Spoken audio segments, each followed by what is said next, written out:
Hey, it feels different, right?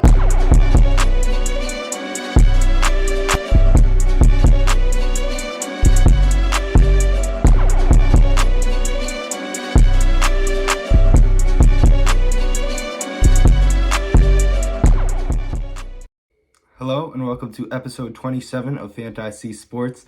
Tonight I'm going to be covering the Super Bowl. Obviously this past Sunday we saw the Kansas City Chiefs win against the San Francisco 49ers. They beat them 25-22 in overtime with Mecole Hardman scoring the game-winning touchdown. I was a big fan of this game. I know a lot of people weren't excited about how low scoring it was in the first half and how the outcome wound up turning out. I thought it was a fantastic game.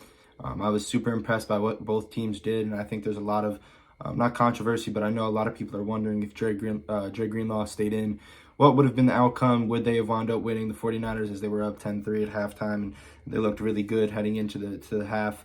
One of my biggest takeaways in this game is that the 49ers have clearly not gotten the job done in the past 6 years, losing in the conference championship, losing in the Super Bowls.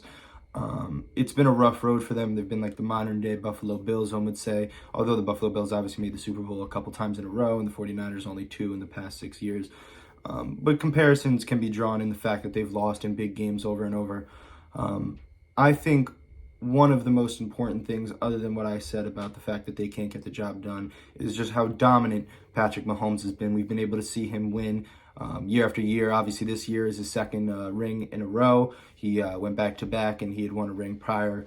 But if the Chiefs are to three-peat, which I do believe they can, especially with the way they play, I think the biggest thing for them in the offseason is to adjust the offense. Clearly, the defense does not need any bolstering, I guess you would say. Nick Bolton, Willie Gay in the middle, and Chris Jones in that front, as well as Trent McDuffie and L'Jarius Sneed, those corners. They looked really good on defense, and that pass defense in the playoffs specifically held Waddle and Diggs and Hill and Debo and Ayuk all to 60 yards or less. So, I mean, they had some, and other than, Zay Flowers having a big game, they held pretty much everyone, quote-unquote, star wide receivers in check. So I think that's really important, especially with how young both of those players are. It seems as though every season in the offseason, the Chiefs just dominate the draft. They always get a player or two that just overperforms, or not maybe overperforms, but plays a little bit better specifically than, I guess overperforms is the correct term. They overperform for their draft class or draft round, you could say. Looking back at specifically the game, the 49ers and the Chiefs did not score in the first quarter, and then the 49ers scored 10 points in the second quarter with the Chiefs scoring 3. They were shut out, the 49ers, in the third, where the Chiefs wound up scoring 10, and then in fourth quarter it was 9-6, and then in overtime it was this game-winning touchdown versus a field goal. I think the biggest mistake one of the 49ers made was definitely receiving the ball. In overtime, I think they should have wound up deferring. I think they should have put the pressure on Mahomes to get the job done first. I never really understood if you think, I mean, obviously they wanted to put the ball in Purdy's hands. They had more belief in their offense and their defense up to that point, especially with the way the game had been playing in the second half. And also on top of the fact that they made that mistake, the second quarter into the third quarter where they went, I'm pretty sure it was like 10 minutes, or it was like over almost 10 minutes where they had went without a first down. That was pretty much the killer right there in momentum for the 49ers. We had seen McCaffrey have a pretty big game up to that point, and they stopped running the ball. They started throwing. Purdy wound up attempting 38 passes, only completing 19 of them, I believe, or 16.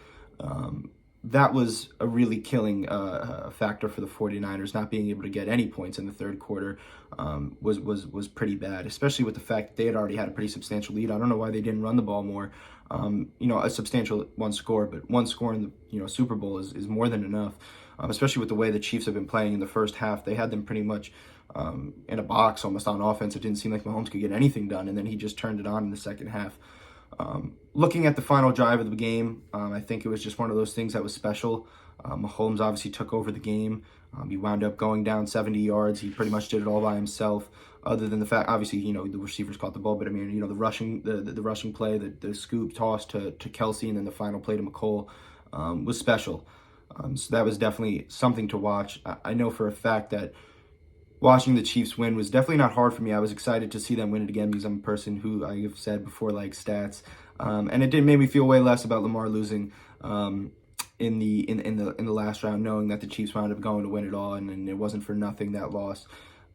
But I said this, and I said this on Sunday. I said Lamar probably, okay, enough about Lamar, but I know Lamar would have won this game if he was playing against the 49ers.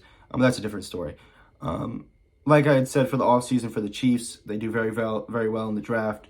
I think focusing on offense and maybe, possibly getting one of those big name wide receivers in the offseason is crucial for them. I don't think, obviously, it was a down season, like I had said, for Mahomes, and probably the worst season offensively for the Chiefs in many years, especially with the other way, the teams that play in the past for them, the way people have overperformed on offense. It was more defense this year, and I think that was a big stepping stone for Andy Reid as a coach. But for the Chiefs, I think going out and getting one of those big name wide receivers is super important. Obviously, Pacheco looks like a good running back. Kelsey's still there. Mahomes is still there. But focusing on those out receivers is important. You have MVS, who's not that talented. You have Sky Moore. You have, obviously you have Rashee Rice, who's an exceptional piece, which is great. Him in the slot would be phenomenal if you could get a player like T. Higgins on the outside. Looking towards what the offseason could be, I know Brandon Ayuk had said he wanted to be a championship, so to focus on the 49ers, or he wanted to be a champion, so to focus on the 49ers, this again was a team that was compiled of so many players, so many different talents, so many different, facets of their defense. I mean, they had Cleveland Farrell, Kinlaw, Hargrave, Bosa, Chase Young, Randy Gregory, Greenlaw, Fred Warner, Charvarius Ward, Hufanga was out, but I mean, there's so many players on that front seven. They're not going to be able to keep all of them, and I think that's what is so detrimental for the 49ers, and what was so successful for them this year was the fact that they had these players on their last year, especially on contracts. They're not going to probably be able to get Chase Young back. I know Cleveland Farrell underperformed, and I don't think they're going to wind up being able to get Randy Gregory back either. So that's three players you're losing who are extremely talented off the front. Brandon Ayuk is now in a fifth-year option. You have to evaluate whether or not, although Purdy had a great season, is he, going to be the successful quarterback on that team? I do believe he is a very good quarterback. Don't get me wrong. I'm just saying, from what you've seen, is he more of a game manager, and you believed in the fact that he could lead a team with a very strong defense? Can he go out there and do it all himself? With obviously the offensive pieces. But I think if Brandon Ayuk leaves, as well as some of the defensive players on the front seven that were extremely important, I see this being a very big challenge for the 49ers to continue the success they've had.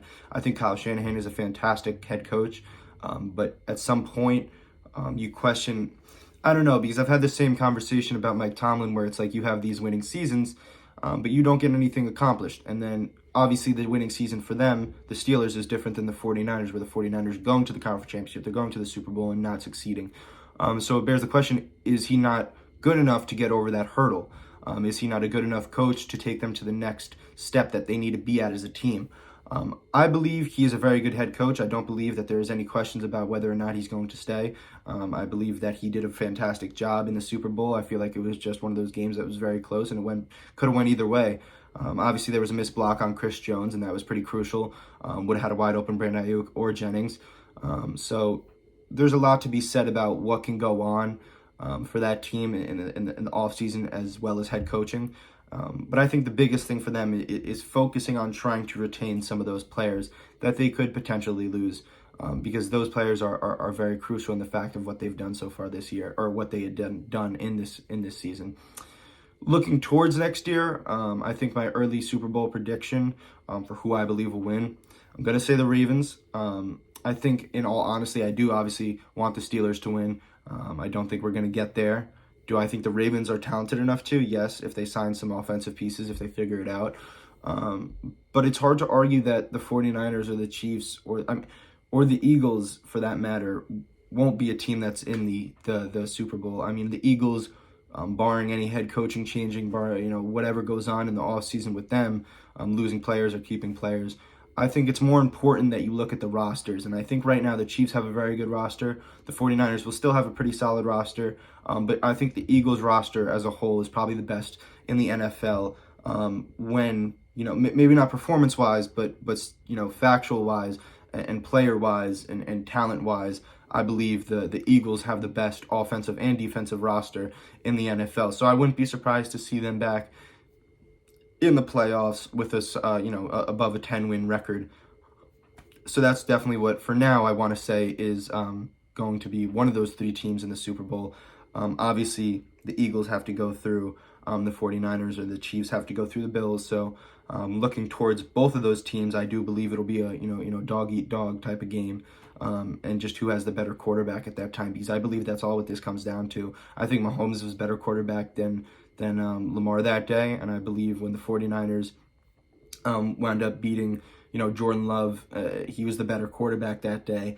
And then I forget who they played in the next round. And I think he was just a better quarterback the day they played the Lions.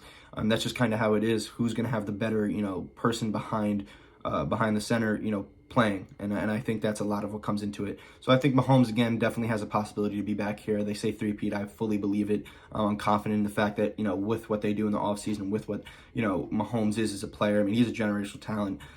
There's never going to be another player like what Mahomes is doing so early in his career. Obviously, Tom Brady is fantastic, but Mahomes is on pace for insane numbers, insane records. So I'm just excited to see that, as well as see what goes on in the upcoming offseason. For next week, I would like to cover some of the NBA All-Star events that go on. I believe it's enough for football. Obviously, we've had weeks and weeks of it, so it's sad that it is coming to a close because I love the football season so very much. But I am looking forward to finally talking about some basketball. I know there's some people that are going to be upset about that, but I haven't been able to talk about it as much as I'd like. So I appreciate you guys watching as always. Happy Valentine's Day, and tune in to next Wednesday's episode.